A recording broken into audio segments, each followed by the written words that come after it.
Kitabullahi dusturi wa khairul khalqi uswatuna bisunnatihim jalanuri bihadayil haqqi arsyadana lazimtu mahadinal Qur'an wa dhikrullah. Ila Abdul Muslim pada kitab Imam Mawardi Mahul Fatihah.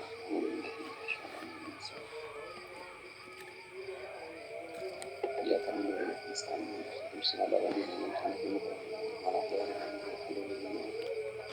wa illa tasabiti lahumul Fatihah. A'udzu billahi minasyaitonir rajim. Bismillahirrahmanirrahim. Alhamdulillahirabbil alamin.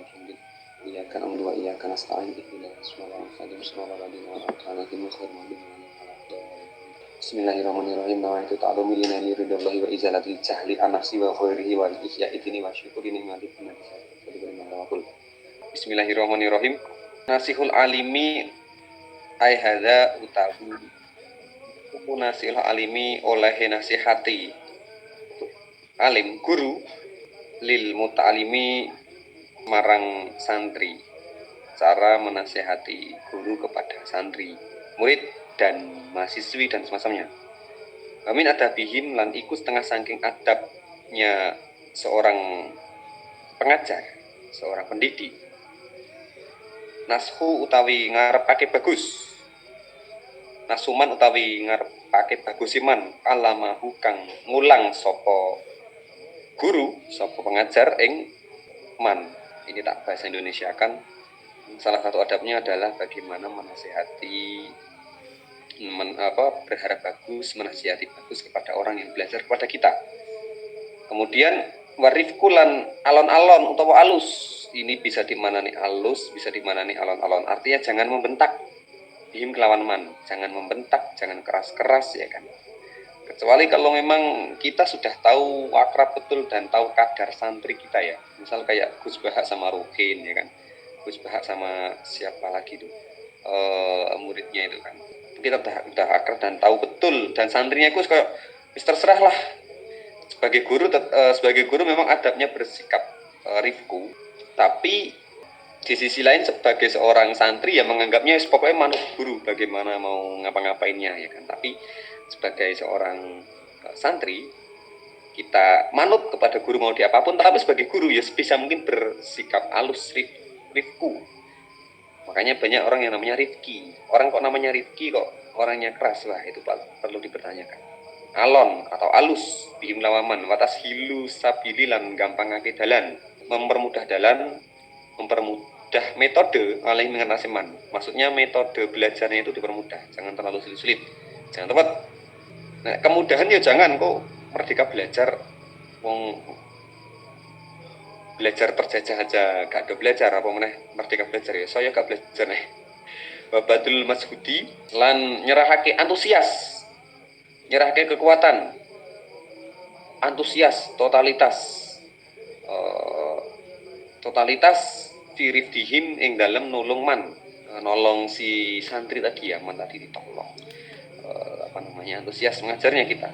Wa muawanatihim lan menolongi, maksudnya ya membantu betul seorang santri, seorang mahasiswi, pelajar dan semacamnya. Jadi ya enek mahasiswa sing ada mahasiswa yang minta bimbingan kepada dosen, ya seharusnya jangan dibuat sulit-sulit. Ya ini antusias, badul mazhud fi riddi wa muawanatihim ya diewangi, kasih petunjuk, jangan cocok gitu. Tapi sekiranya kita terlalu perhatian kemudian membuat mereka itu malas mikir ya guys, kita ini kita atur sendiri. Nah, fa inna dalika mongko temu tuhune mengkono nashuman alamahum beri nasihat alus, kemudian metodenya mudah, iku membuat apa? Adamu luweh ngegungake li ajrihim maring ganjarane mu'alim. Jadi ganjarannya lebih banyak kalau kita sabar dengan alus ngajarnya, wa asnalan luweh ngluhurake dan lebih meluhurkan lidzikrihi marang sebutane ulama, marang sebutane guru tadi. Ya, bisa viral, terkenal lah maksudnya. Maksudnya terkenal, wah guru itu baik, mudah, pengajarannya mudah, maksudnya seperti itu ya. Wa angsyara lan luwih gelar li ulumihi maring ulume ilmunya si pengajar. Selain itu dengan kita mengajar secara halus, kemudian antusias, kemudian juga totalitas, itu akan wa angsyara li ulumihim. Ilmu kita sebagai pengajar itu akan lebih luas lagi. Sebagai guru ilmunya itu akan lebih bisa luas lagi. Nggak tahu ya teman-teman merasakan apa enggak ketika ngajar kok tiba-tiba oh iya. Saya sering sekali ketika dulu ngajar PKN misal, atau bahkan ketika ngaji, saat ngaji seperti ini, itu tiba-tiba kayak kepikiran, oh iya ya, kok seperti ini ya. Kayak menambah wawasan gitu loh. Ya, catatannya tadi kita halus, totalitas, ya kan, ya, antusias. Ya, memang benar-benar menolong si santri murid tadi. Teman-teman nggak tahu nih, pernah merasakan apa enggak? Wasakuran luwe nancepake li ulumihi maring perkara kang den meruhi si guru tadi, dan efeknya juga akan lebih menancap, ilmu yang kita miliki bisa lebih nancap itu kan, karena sering kita ulangi, sering kita ajarkan. Seperti hadis waqat ruwiya an Nabi sallallahu alaihi wasallam annahu qol li Ali karamallahu wajhah, ya Ali wa ya Ali li ayah dia Allah krana yen to utawi oleh hidayah, krana yen to oleh hidayah, hidayah dari Allah ketika kelawan lantaran kelawan sira rajulan ing wong lanang. Maksudnya ketika ada seorang laki-laki, seseorang yang mendapatkan hidayah Allah gara-gara lantaranmu, sebabmu, iku khairun luwih bagus mimma saking perkara tolaat kang metu alaihi ing atase apa syamsu srengenge. Cara bahasa Indonesiane, karena ini jamaah ya, teman-teman yang belajar di sini banyak dari mana-mana, kata jelaskan secara Indonesianya, orang yang memperoleh hidayah dari Allah karena sebab olehmu itu lebih bagus daripada terbitnya matahari saat itu. Jadi yo lebih penting itu petunjuk kamu gara-gara kita, misal orang tahu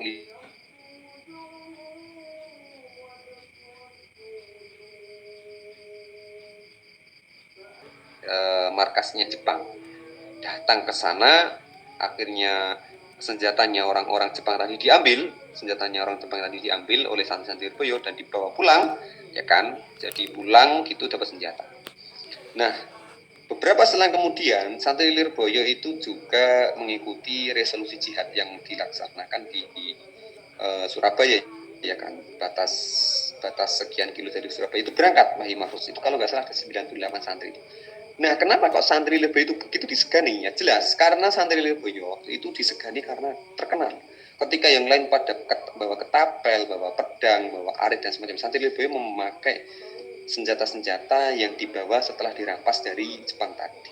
Disitulah disegani santri Lirboyo. Nah, ketika tak kabari itu arah-arah langsung masa santri Lirboyo itu seperti itu, kan yang diketahui teman-teman santri kan pokoknya santri Lirboyo ahli di bidang agama, padahal enggak, dulu berani kan, berani berangkat ketika yang lain pada bawa ketapel, pada bawa pedang, santri Lirboyo membawa senjata, dan itu ya memberi segani, dan pulangnya pada selamat, enggak ada yang meninggal karena tadi senjatanya sangat lengkap. Nah, itu akhirnya membuat mereka kayak tertarik pada sejarah, lebih semangat lagi, sampai ketika saya membuat soal tentang tes PKN itu pada paham, ini pasti soal yang ditulis oleh Pak ini, karena saya benar-benar menulis sendiri soalnya, tidak template ya, tidak template ngambil dari LKS itu. Saya bicara kepada teman-teman santri itu, LKS ini nggak tak pakai ya, cuma ini doang. Saya lebih memakai buku referensi yang lain, karena LKS itu kan buatannya orang-orang ya belum tentu sejarawan betul ya kan, akhirnya saya pakai referensi lain, dan akhirnya pada semangat untuk belajar sejarah. Masalah nilai pikir carry, yang penting semangat dulu belajar sejarah.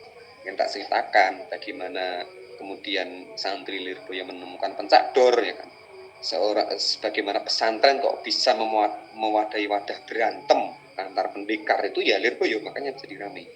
Itu pada semangat.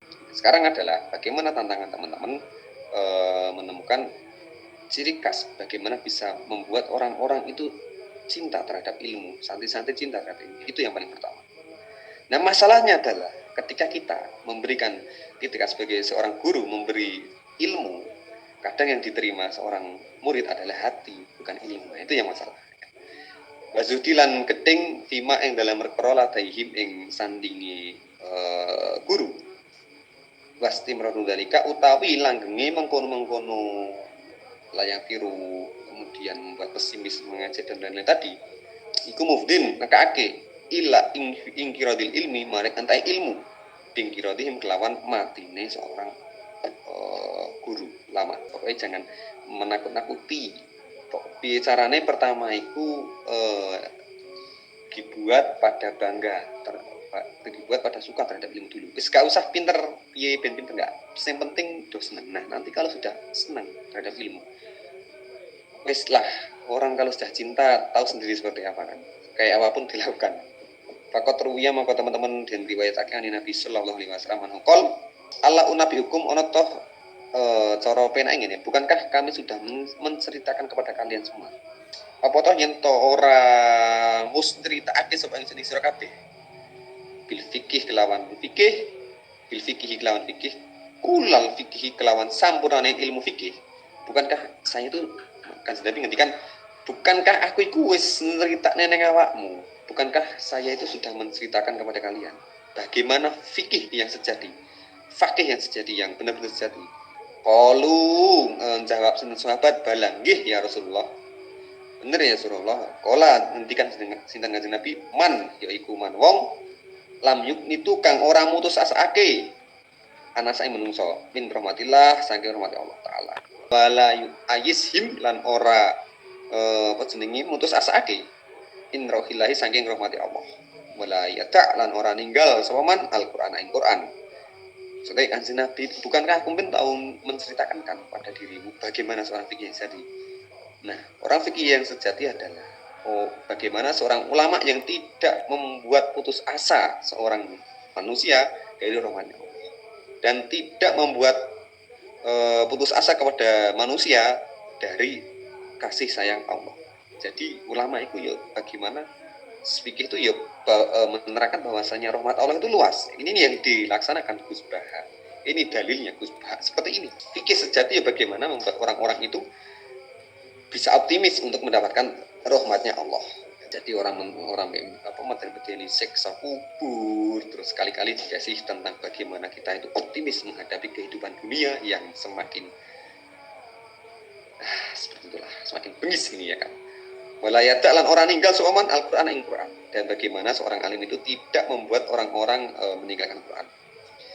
Ragobatan karena demen ilama maring perkara siwahu marang saliyane Qur'an. Bagaimana seorang jalanan bagaimana tetap cinta terhadap Al-Qur'an. Bagaimana seorang yang nakal di kehidupan urban misalkan tetap cinta terhadap Al-Qur'an. Ini benar-benar dilaksanakan oleh Gus Baha yang jarang kita sadari. Allah eling-eling la khara ora ana kebagusan iku maujud, tidak ada kebagusan fi ibadah ing dalam ibadah laisa kang ora ana iku fiha ing dalam ibadah apa tafaqahun ngerti fikih. Tidak ada ibadah yang bagus selain yang memang paham fikih. Wala ilmin lan ora ana ing dalam ilmu laisa kang ora ana iku fi ing dalam ilmu tafhamun faham. Tidak ada benar-benar saja ilmu kecuali benar-benar faham. Tidak dinamakan ilmu kecuali memang faham. Jadi yang saya terangkan semua tadi tidak dinamakan ilmu. Nah teman-teman tidak berhasil paham, tapi ya nggak masalah. Setidaknya kita nggak paham nggak masalah. Yang penting kita meninggalkan maksiat lah untuk malam ini. Wala qiraatin lan ora ono ing dalam wacan, tidak dinamakan bacaan Al-Qur'an yang sejati. Laisa kang ora ono iku fiha ing dalam qiraah tadaburun angan-angan. Tidak ada kebagusan di dalam ibadah kecuali kita paham tata cara ibadahnya tadi. Tidak ada kebagusan di dalam ilmu kecuali kita paham terhadap ilmunya. Dan tidak dinamakan membaca Al-Quran kecuali kita bener-bener ngangen-ngangen di sini. Nah, tapi kan bahasanya Arab Al-Quran itu. Nah, kalau nggak bisa bahasa Arab, diangen-angen pakai terjemah, nggak masalah itu. Cukup untuk konsumsi pribadi. Fahadi utawi iku jumlah madkurah, iku jumlah kafiatun kang cukup, kang nyukupi. Wallahu utawi Gusti Allah iku waliyun kang marang nguasani atau fikih ing taufik. Wali taufik kang merantahi, kang menguasai taufik, pertolongan. Oke, jadi itu bab tentang seorang guru dan pengajar selesai. Babu salis, babu adabudin. Setelah itu bab tentang din, tentang agama. Nanti di belakang baru ada adabud dunia, adab terhadap dunia. Hikmatu taklif, hikmah dari taklif atau hikmah dari kita diwajibkannya untuk beribadah. I'lam annallaha subhanahu wa ta'ala wallahu a'lam bishawab. Al-Fatihah. Assalamualaikum warahmatullahi wabarakatuh. Miridhoillah wa di syafaati Rasulillah wa di karmati awliyaillah syukurillah lana wa lahumul Fatihah. Ila hadrati ila jamil masyikhina fi ta'durina dalil ulama asma sa'ila syaifana khalil mangaran dan usia semari dan sudah sebuah kesini Kiat Siraden asal samsul alaikum. Lahumul Fatihah.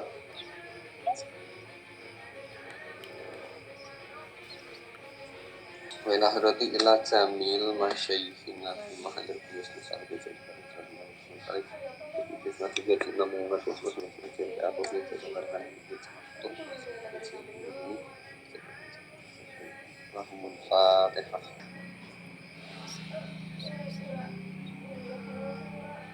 Wa ila hadrati ila jamil masyikhina wa ila jasad Lahumul Fatihah.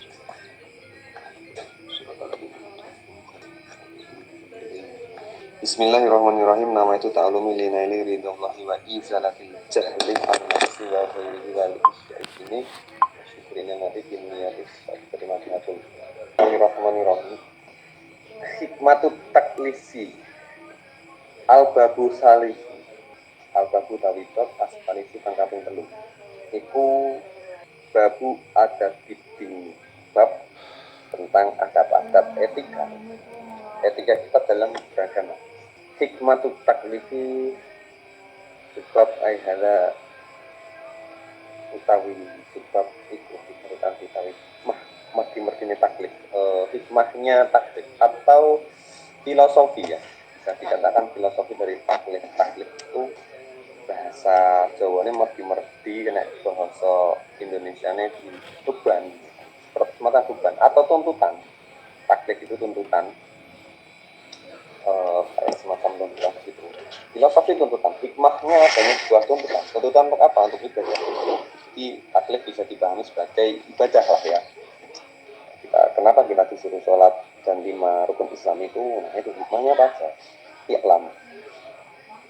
Ketahuilah ngertenono sapa sira anallaha tamastuni Gusti Allah subhanahu wa suci singgung anallaha subhanahu wa suci singgung Allah wa ta'ala lan maha luhur singgung Allah innama kalafa angin pestine kalafa bebani naklif atau naklif bebani singgung Allah al khalaqa ing makhluk muta'at bidatihi ing pira-pira perkara kang den perintahake ibadah. Ing pira-pira perkara kang den perintahake ibadah wa alzamuhum lan netepake sinten Allah ing khalqun makhluk. Allah menetapkan kepada makhluk, Allah menetapkan peraturan, menetapkan ibadah pada makhluk muftaradatihi ing pira-pira kang den farduake dening Allah, yang difardukan Allah, beberapa perintah-perintah yang difardukan oleh Allah.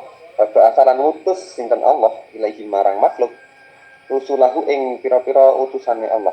Beberapa Allah mengutus utusan wasya'alan lakokake sinten Allah lahu marang makhluk dinahu ing agamane Allah. Kenapa Allah itu menyuruh kita beribadah? Terus mengapa kita itu dikasih utusan? Terus beberapa juga kita disuruh untuk melakukan syariat peraturan. dan juga din kita adalah Islam. Kenapa kok seperti itu? Lihoiri hajatin karena saatnya hajat kang narik ing Allah ila taklimi maring merdi atau membebani makhluk wala daruratin lan ora krana darurat kodatu kang nuntun apa taklif ing Allah ila ta'abudihim marang merdi maring Allah. Jadi kenapa diadakannya taklif, kenapa ada Rasul, ada agama, itu tidak karena itu lihoiri hajatin, bukan karena hajat, bukan karena itu kebutuhannya Allah. Ini sering dijelaskan Gus Bah, sering banget dijelaskan Gus Bah. Itu bukan hajatnya Allah, bukan kebutuhan Allah, dan pokoknya bukan ada kepentingannya Allah. Tetapi wa inama angin sini kosodan jo bermaksud, Allah bermaksud nejo nafahum ing manfaate menungso ing makhluk tafadulan karena paring fadl, memberi keutamaan itu saking Allah alinas makhluk. Jadi itu untuk memberi manfaat kepada makhluk dan juga memberi keutamaan kepada makhluk. Kama tafadula kaya oleh memberi manfaat seperti halnya Allah memberi fadl, keutamaan bima kelawan perkara la yukso kang ora iso diitung. Apane adan wilangane min ni'amihi saking pira-pira nikmati Allah. Itu semuanya adalah untuk kemanfaatan kita, ibadah, agama. Semuanya itu untuk kemanfaatan kita. Balik animatu tawi nikmat bima ing dalam perkara abadihum kang merdi ibadah sing Allah. Bihi kelawan ma adamu luweh agung. Jadi perintah untuk beribadah itu sebenarnya lebih agung. Nanti tak jelaskan bentuk-bentuk keagungannya di mana nanti tak saya terangkan. Li anna naf'ama karena maksudnya kemanfaatan perkara siwal muta'abbidati sak liyane perkara kang den perintahake ibadah. Karena kemanfaatan selain perkara ibadah itu mutasil dan tertentu akan itu ditentukan di dunia kelawan dunia. Ya, tapi itu manfaatnya hanya untuk dunia. Al-ajrati kang gigi kang cepet-cepet gigi itu cepet-cepet itu ya turun gitu. Wanaful muta'abbidati utawi manfaat untuk pira-pira perkara kang den perintahake ibadah. Iku ya samilu mengku itu bahasa Indonesianya apa ya? Yastamilu mengku atau meliputi ala nafidnya ing atase manfaat dunia buat akhir dan akhir. Wa mau tahu perkara jamaah kang ngumpulake nafidnya ing wa mau tahu apa iku jamaah ngumpulake nafidnya ing manfaatan dunia wa akhir lan akhirah. Iku kana ana apa ma anda mulai agung. Anda nikmatin luwih agung nikmat. Taruh tafdilan lan luweh akeh-akeh keutamaan. Taruh tafadulan luweh akeh keutamaan. Nikmat mana yang bisa melebihi kenikmatan dunia dan akhirat? Tidak ada. Jadi gini, kesimpulannya di sifat pertama ini adalah Allah menyuruh kita untuk beribadah, kemudian beragama, kemudian diutuslah seorang Rasul. Itu sebuah kemanfaatan. Bukan karena Allah butuh, bukan karena ini filsafat ya maksudnya ya, bukan karena itu Allah darurat itu enggak, karena itu sebagai kemanfaatan. Katakanlah kalau kita enggak dikasih agama, kita enggak dikasih syariat, hancur, sehancur-hancurnya, enggak teratur. Ya katakanlah nabi-nabi yang itu tidak ada hukum umat-umat terdahulu yang tidak ada hukum tertulisnya semacam Al-Quran, itu kan hancur, kena azab. Tapi sekarang enak awal kita itu enak banget. Jadi dikasih barang nih, motor, juga dikasih buku panduannya. Bagaimana cara penggunaannya itu dikasih. Dan manfaatnya itu lebih banyak daripada kemanfaatan yang hanya sifatnya selain ibadah. Kemanfaatan yang sifatnya ibadah itu lebih banyak daripada kemanfaatan yang selain ibadah. Contohnya gini. Kita kurban kemarin. Kurban itu jelas itu adalah taklif, beban yang diberikan, bukan beban ya, perintah atau aturan yang diberikan oleh Allah kepada manusia. Hikmahnya mana? Jelas itu kayak ini Marx-nya, Karl Marx ini kalau melihat tentang dimensi ibadah kurban kemarin akan tersenyum beliau itu ya, karena ini mengandung betapa sosialisnya kurban itu. Bagaimana di hari kurban Idul Adha 1-2 hari kemudian semua orang bisa merasakan daging, semuanya bisa merasakan nikmatnya daging sapi. Itu kan juga hikmah dari taklif. hikmah yang sifatnya itu perut.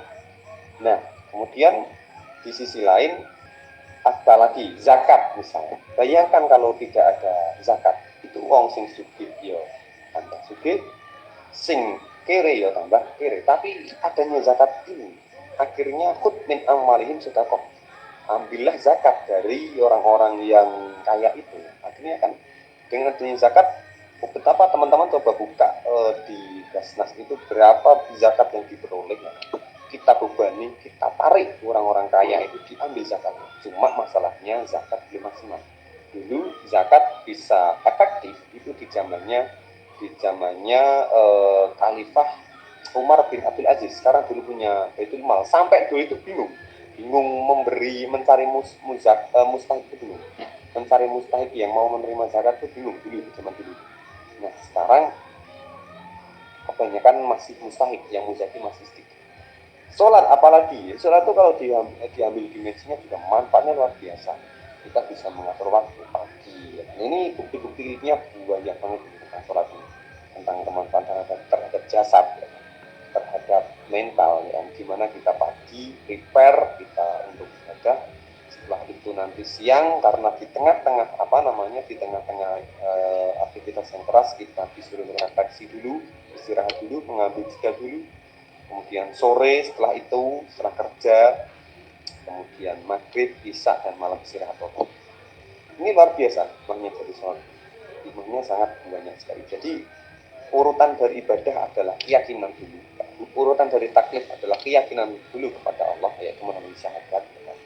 Kemudian setelah keyakinan dari taklif melalui namanya sholat, ya kita ibadah terhadap Allah secara kebutuhan pribadi kita kepada Sang Pencipta. Kemudian setelah itu adalah dimensi setelah tadi adalah vertikal, ya. Sholat itu hubungannya vertikal, itu kita melalui yang namanya sosial melalui zakat. Setelah sosial melalui segi mistikal, yaitu puasa. Kenapa? Karena puasa ini nggak ada yang tahu, bos. Tidak ada yang tahu kita puasa atau tidak. Ibadah puasa itu ibadah yang sangat-sangat privat, ya kan? Sangat-sangat privat karena kita tidak bisa menilai orang itu sedang puasa atau enggak. Orang sholawat kita bisa, oh dia sholawat. Orang sholat kita bisa menilai. Orang zakat kita bisa menilai, oh dia zakat. Tapi orang haji bisa menilai, oh sholat tidak bisa. Sholat itu lebih ke arah mistikal, ya, supranatural, karena nggak ada yang tahu kecuali yang melaksanakan. Dan haji ini sekumpulan dari semuanya tadi, dari dimensi vertikal, dimensi spiritual, dimensi sosial, dimensi horizontal. Karena di situ juga dimensi ekonominya banyak banget, betapa Arab Saudi sugih, ya kan. Bahkan itu dulu zaman-zaman awal-awal kerajaan itu haji ini nggak bisa. Haji ini karena kebutuhan musik. Kalau ini dilihat dari sisi politik, ya, haji ini nggak bisa hanya diurus oleh Arab Saudi, nggak bisa, karena Makkah itu adalah kota suci dan Ka'bah itu universal kepemilikannya, tidak bisa dimiliki oleh personal, negara personal nggak bisa. Harusnya itu diurus bersama. Gitu inginnya zaman-zaman Utsmani dulu seperti itu. Sekarang di Saudi, untung besar di Saudi, ya kan.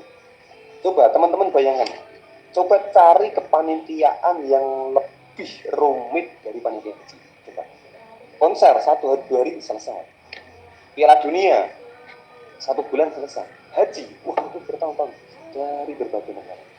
Itu EO-nya itu susah, ngurus Indonesia ruwetnya minta ampun, apalagi yang luar. Itu kawai BKB seorang haji yang jalur cepat, haji yang nggak nunggu ngantri, haji yang benar-benar kita haji dalam kondisi prima jasadnya dan kondisi prima keuangannya. Kalau sekarang kan rata-rata orang Indonesia haji ternyata ketika kondisinya sedang. Oke, lanjut. Kemudian asas taklifi utawi sebab merangkai tentang pira-pira dasare modi-modi. Dasar dari kita disuruh untuk ibadah itu apa sih? Baca alalan dari menjadikan baca alalan dari dan Allah mahin perkara taat badihum ing mergi-mergi ibadah Allah menjadikan untuk orang-orang itu sungguh-sungguh beribadah yang makhluk isi lawan Allah ma'fudan isi lawan ibadah ma'fudan dan alat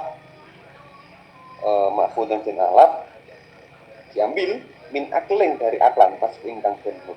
Jadi ibadah itu diambil dari akal, diambil dari dasarnya juga akal yang mengikuti wasyari'ah syar'ah masmu'un kang den rumuake. Jadi Dasarnya adalah syarak, syariat, dan akal kita mengikuti. Dan akal kita juga logis. Akal utawi ibadah itu juga logis gitu. Kalau akal utawi akal itu makbuun denuk. Akal itu dinut fima dalam perkara layam akan ora dia cegah minhu saking apa asyar usan.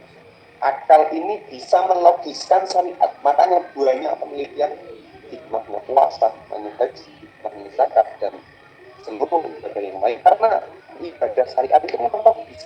Ini ya bisa diingatkan. Saya pernah membaca tentang sujud.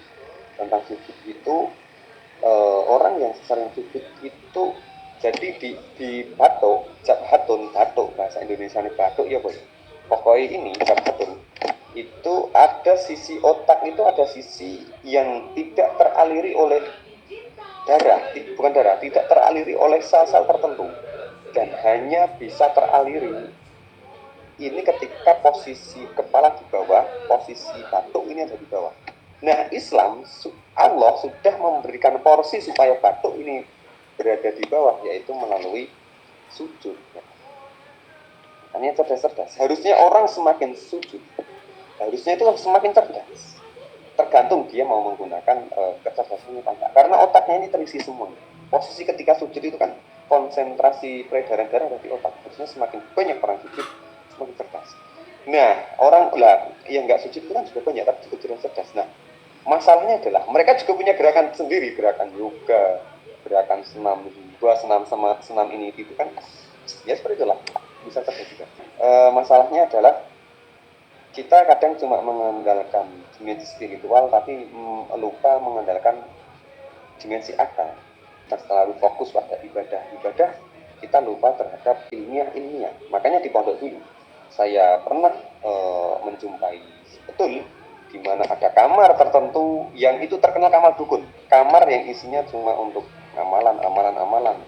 Juga ada kamar tertentu yang isinya itu terkenal dengan selalu musyawarah. Dan ini kenapa kok di pondok ya yang salah ya? Coba teman-teman tadi lagi, kenapa kok orang-orang itu lebih suka amalan?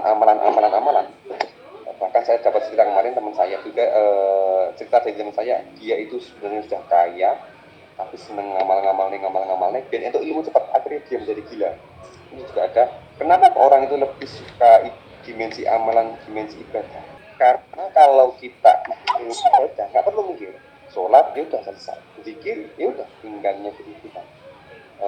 Sholawat, apalagi sholawat sekarang kan sama juga-juga di sholawat. Tapi dimensi ilmiah kita mikir, kita tidak cukup satu kitab, habis buka kitab ini nanti buka kitab lain. Kita juga ada eksperimen, ada uji laboratoriumnya, makanya pada malas. Nah, masalahnya lagi orang-orang Islam rata-rata sekarang itu pada malas dengan namanya dimensi akal yang tempatnya di matematika.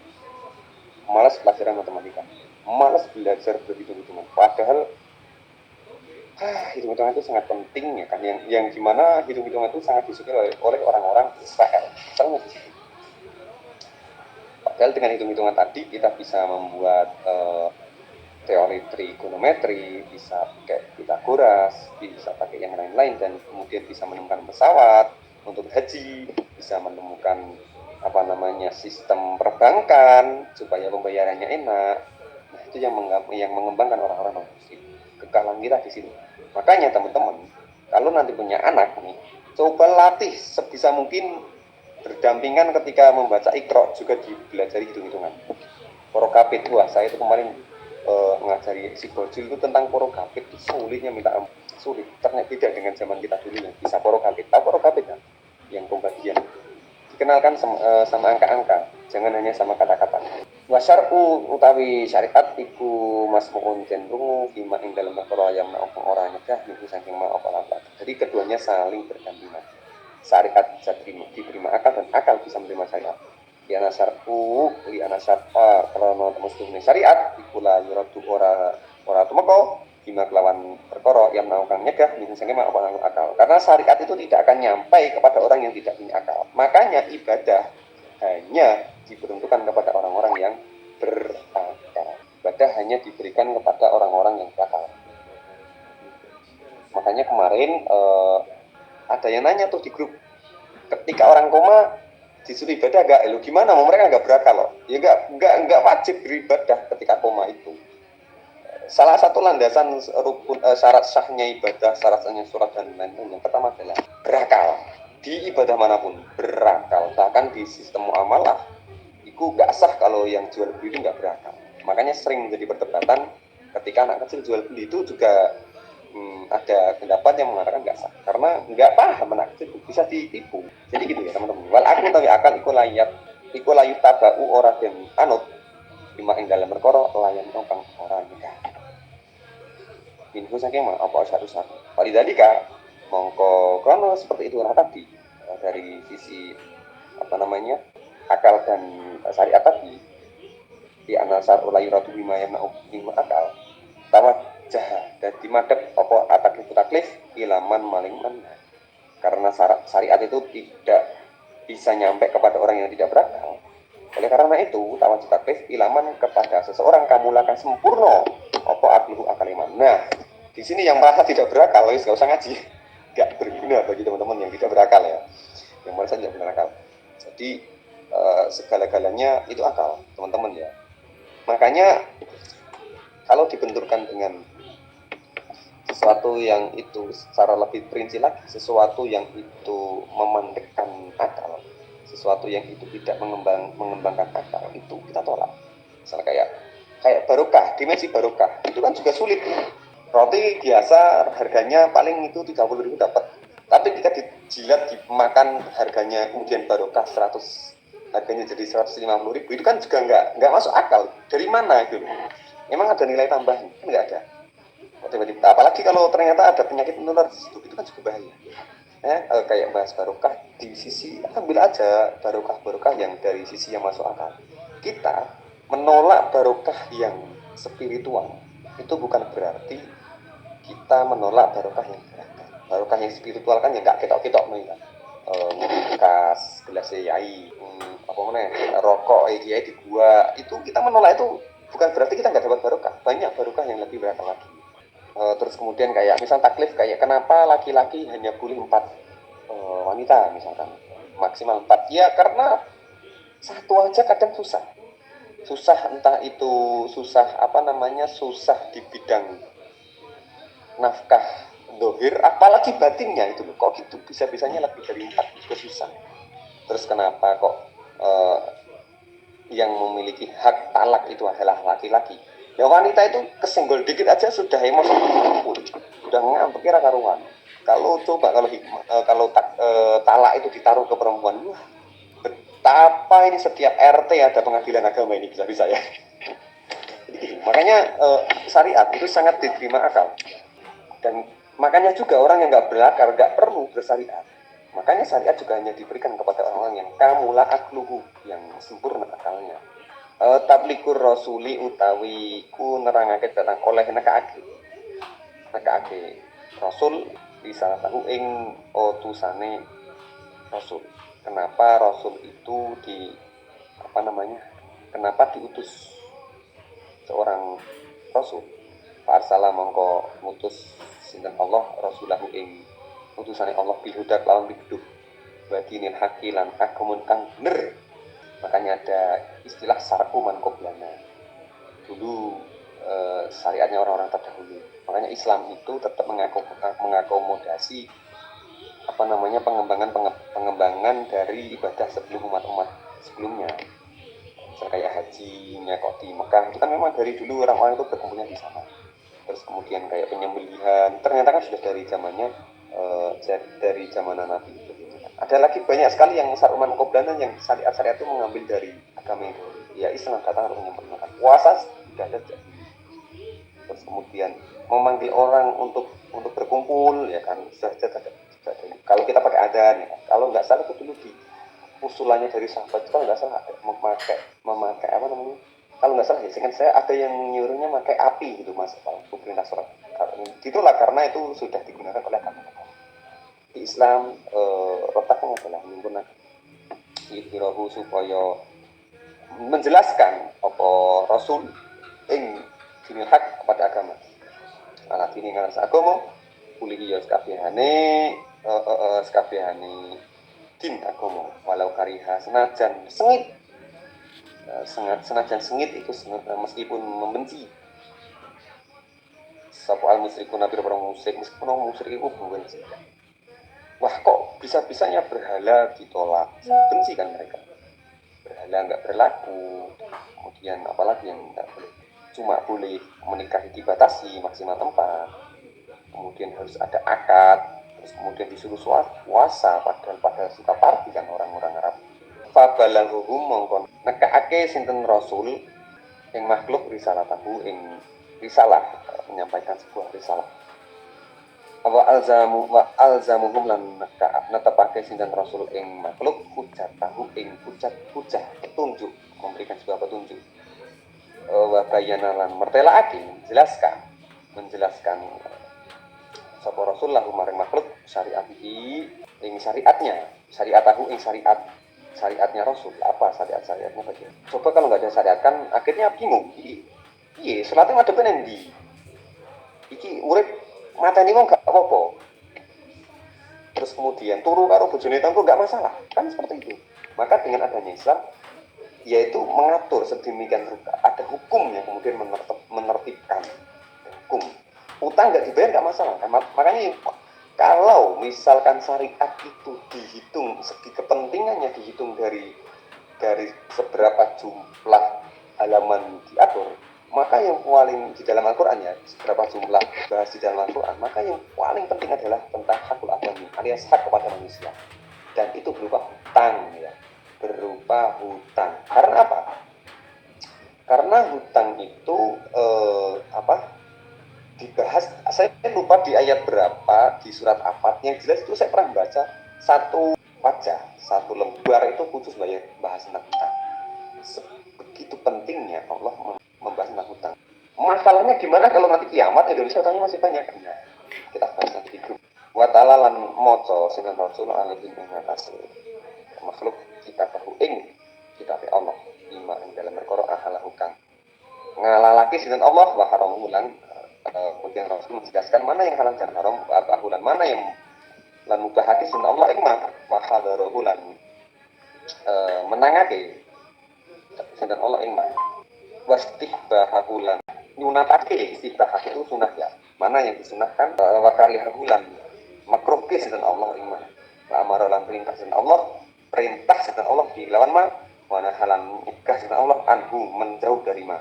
Ini nek cara bahasa Jawa teman-teman yang sering ngaji pasti ngene bacanya, wana halan ikah sinten Allah anhu andoh saking ma, anhu andoh dari ma, menjauh dari halang-halang wa amaran perkara wa ada kang janji Allah dilawan ma minasawabi sangking ganjaran. Allah menjanjikan ganjaran iman maring wong atau aku kan paring ing Allah wa ada lan ngancam-ngancam sapa sinten Allah dilawan ma minat ikopi sangking siksa. Janji akan Allah memberikan janji sebuah bahasa keren dari janji itu punishment and reward ya kan. Kalau ganjaran itu adalah reward, kemudian juga kalau tak dikasihkan reward ganjaran, kemudian minat ikopi sangking siksa liman maring wong asuh kang maksiat ing Allah, dikasih siksa, dikasih ancaman kepada orang yang maksiat. Maka mengko ono ya seperti hukum lah, seperti hukum ada ancaman penjara sekian tahun, kurungan penjara. Kemudian masalahnya negara itu tidak ada ya hukum itu yang orang yang melakukan seperti ini nanti dapat janji. Saya tidak nemu ya undang-undang yang melakukan seperti ini kemudian dikasih dengan sebuah reward oleh negara itu kayaknya belum. Misal prestasi bisa menjebol gawangnya Cina dapat Rolex, kayaknya nggak ada ya, belum ada. Kayak spontanitas reward itu. Kecuali yang reward itu sistem negara itu cuma gaji PNS, gaji P3K yang jelas hukumnya ya, atau standar UMR dan UMK itulah yang ada. Makana mongko ada apa waktu janjinya Allah tarjiban demenake. Janjinya Allah itu supaya membuat orang suka, supaya tertarik dan taat. Bahwa itu bulan ancamannya Allah ikut tarjiban dan medeni bisa menakutkan. Lihat narobah karena cinta ikut tak matu nekake ngana taat kepada taat. Cinta itu bisa mendatangkan kepada taat. Yogi gak hanya ke Allah lah. Teman-teman yang punya pacar, yang punya istri, yang punya suami, ya kan. Nek wis cinta mesti manut ya kan. Jadi goblok mendadak gitu loh nek wis cinta itu. Waruh batu lan wedi iku takufu nyegah. Takut itu juga mencegah ngalil maksiat saking dari maksiat. Wa taklifu dan wa taklifu tawi taklif yasma'u iku mengumpulkan amrot yang perintah itu atin lawan to'at. Manahyan lan mencegah ngalil maksiatin saking maksiat. Karena dengan adanya taklif tadi orang-orang bisa to'at sholat dan to'at zakat ya kan? Dan mencegah dari maksiat. Orang yang ketika sudah melaksanakan puasa dia tidak akan berani maksiat ya. Wajarnya begitu. Orang ketika sedang sholat, nggak mungkin orang sholat keadaannya sambil maksiat, nggak ada ceritanya. Kecuali pemberontak kemudian mengamalkan sholat khauf. Tahu nggak teman-teman sholat khauf? Sholat khauf itu sholat ketika perang, sholat sambil perang, tapi dia itu perang tapi bukan perang jihad, perang melawan pemerintah misalnya. Itu bentuknya ibadah tapi sebenarnya maksiat. Sholat khauf teman-teman ya. Semoga kita tidak mempraktekkan sholat itu. Semoga saja. Kalau kita mempraktekkan sholat khauf itu, wah keadaannya sangat. Alhamdulillah. Ada juga sholat yang namanya sholat sebelum meninggal, itu ada tuh di saya pernah baca. Jadi orang misal sebelum dihukum pancung nih dulu, jadi dikasih kesempatan untuk sholat itu ada ya. Semoga kita juga tidak mengamalkan itu. Jangan sampai alhamdulillah. Walidhalika dengan begitulah. Jadi ada banyak ibadah, banyak aspek-aspek ibadah yang semoga kita tidak melaksanakan itu banyak banget. Walidhalika lan krana mengkono kuwi mau nek dalika ini golek balik ya atau nek zakat mungkin di paragraf sebelumnya. Tapi kalau lidhalika wah jauh. Ini walidhalika lan taklifu bi jam'in amron bid'atin. Karena mongko ana apa taklif seluruh ibadah iku makrunan dan barengake dirobati kelawan temen. Pasti taklif itu dibarengi dengan temen. Aspek ibadah pasti ada hikmahnya, pasti ada unsur yang suka. Orang puasa setelah itu lebaran, orang sholat hatinya tenang, orang zakat yang dizakati oleh duit sing zakat perekonomian yang lebih stabil. Orang haji, wah bisa piknik bonusnya ya, bisa merasakan kurma dan semacamnya. Pasti ada bonus-bonus yang sifatnya itu dohiriyah, batiniah, jelasnya itu baru batilan wadi. Dan juga pasti ada takutnya juga. Wakana lan ono apa perkara takholala kang nyelani kita bahu ing kitabe Rasul min kisahil anbiya saking pira-pira ceritane anbiya. Ada beberapa cerita-cerita nabi, cerita-cerita orang terdahulu di dalam di dalam Al-Qur'an. Anbiya akan ada kebutuhannya kan. Asalifati kang wis lewat kang dingin cerita terdahulu akhbarul lan awak pira fakar kobar lil kuruni maring pira pantan maring kurun pantan bahasa Indonesia pantan mongso bahasa Indonesia apa ya masa al-khuliyati kang lewat. Ada beberapa cerita-cerita misal kemarin yang viral itu ketika ada konten kreator itu ya yang menunjukkan kaumnya Nabi Lut ya, sebuah letak kaumnya Nabi Lut, kaum pelangi ya yang buminya diwalik itu secara ilmiah juga terbukti ternyata.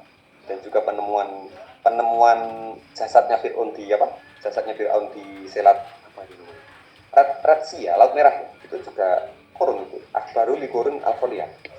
Iku idotan karena itu tur karena aku untuk itu tur untuk sebuah pepeling awake dhewe. Wa tibaran lan ngalap ibarat ya untuk mengambil faedahnya. Karena kita belajar sejarah itu supaya tidak mengulangi kesalahan yang sama.